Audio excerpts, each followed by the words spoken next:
এখনকার খুব কমজনই আছে যে কাজল পরতে ভালোবাসে না, আমার তো খুবই ভালো লাগে। তাই তোমাদের আগে ফেসেস ক্যালেন্ডার একটা কাজলের রিভিউ করেছি, তো আজকে নাইকার এই ব্ল্যাক কাজলটার রিভিউ করব। তো নাইকার এই ব্ল্যাক ম্যাজিক কাজলটা ক্লেম করছে এটা ওয়াটারপ্রুফ অ্যান্ড স্মাচ প্রুফ। আর এটার প্রাইস হচ্ছে 199, এমআরপি আছে, বাট আমি পেয়েছি 123, এরকম সামথিং কিছু একটা। তো যাই হোক, এটা 2025 থেকে 2028 পর্যন্ত এর ডেট আছে। এটা কি সত্যি ওয়াটারপ্রুফ, এটা স্মাচ প্রুফ, সেটা আমি তোমাদেরকে সবার লাস্টে বলছি। আগে জানাই এর প্যাকেজিংটা কেমন। এর প্যাকেজিংটা খুবই ভালো, যে উপরে যে একটা টেপ থাকে ওটা তুলে দিলেই এটা এরকম বেরিয়ে চলে আসে।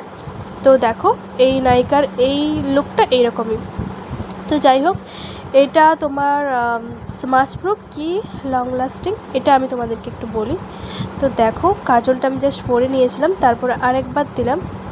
কাজলটা খুবই ঘন আর কালো, কিন্তু এর একটাই মানে আমি যেটা বুঝলাম, এটা ওয়াটারপ্রুফ একদমই না আর স্মাচ প্রুফও না। তো এটা ক্লেম করেছে কেন আমি জানি না এরা, বাট এটা ওয়াটারপ্রুফ না। তো তোমরা যারা ইউজ করেছো জানিও।